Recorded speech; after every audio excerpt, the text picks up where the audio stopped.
হরে কৃষ্ণা। আজ হলো শ্রীল জয়পতাকা স্বামী গুরু মহারাজের ৭৭তম ব্যাস পূজা মহোৎসব। আর এই উপলক্ষে মায়াপুর চন্দ্রোদয় মন্দিরে রাধা মাধব অষ্টসখী বৃন্দা পঞ্চতত্ত্ব ভগবান শ্রী নৃসিংহদেব ভগবান এক অপরূপ শৃঙ্গারের মাধ্যমে ভক্তদের দর্শন দিয়েছেন। তাহলে আমার সাথে সাথে আপনারাও দর্শন করে নিন। আজ আমি সত্যি খুব আনন্দিত, কারণ আজ আমার দীক্ষা নেওয়ার পর প্রথম গুরু মহারাজের ব্যাস পূজা। গুরুদেবের কাছে একটাই চাওয়া, যেন তিনি তার অপ্রাকৃত কৃপা ধরে রাখার মতো ক্ষমতা প্রদান করেন।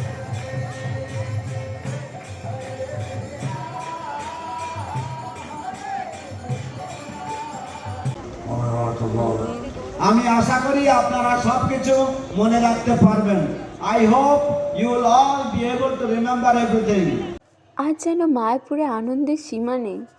এত সুন্দরভাবে কীর্তন হচ্ছে, গুরুদেব আমাদের তার মুখমিশ্রিত বাণী প্রদান করছেন, তিনি ক্লাস দিচ্ছেন।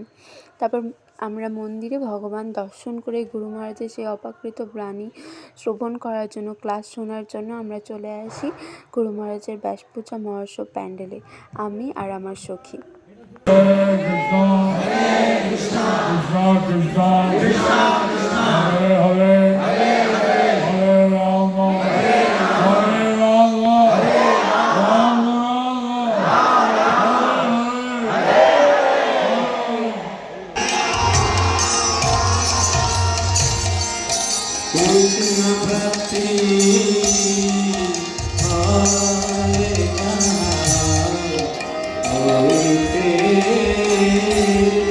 গুরু মহারাজের ক্লাসের পর এখানে পুরুষোত্তম স্বামী মহারাজ গুরু মহারাজের আরতি করলেন, আমাদের গুরু পূজা সম্পূর্ণ করলেন এবং তারপর গুরু মহারাজের পদপাক্ষলন আরম্ভ হলেন।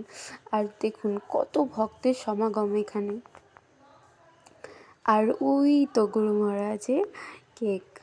তারপর আমরা সকলে মিলে চরণামৃত নিতে চলে আসলাম। আর একটা জিনিস খেয়াল করেছেন, আস্তে আস্তে কিন্তু চরণামৃতর জায়গায় ভক্তদের সমাগম বেড়ে গেছে। চরণামৃত নিয়ে এখন আমরা চলে যাব প্রসাদ পেতে। আপনাদের সাথে ব্যাস পূজার একটা ছোট্ট ব্লগ শেয়ার করলাম, যাতে আপনারাও দেখতে পান যে মায়াপুরে কত আনন্দ হয় ব্যাস পূজার সময়।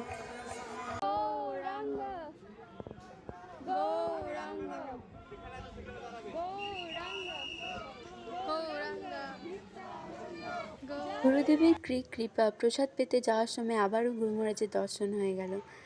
আর এই হলো আজকের প্রসাদম। তাহলে চলুন আমরা প্রসাদ পেয়ে নিই, আবার দেখা হচ্ছে পরের ব্লগে। হরে কৃষ্ণ।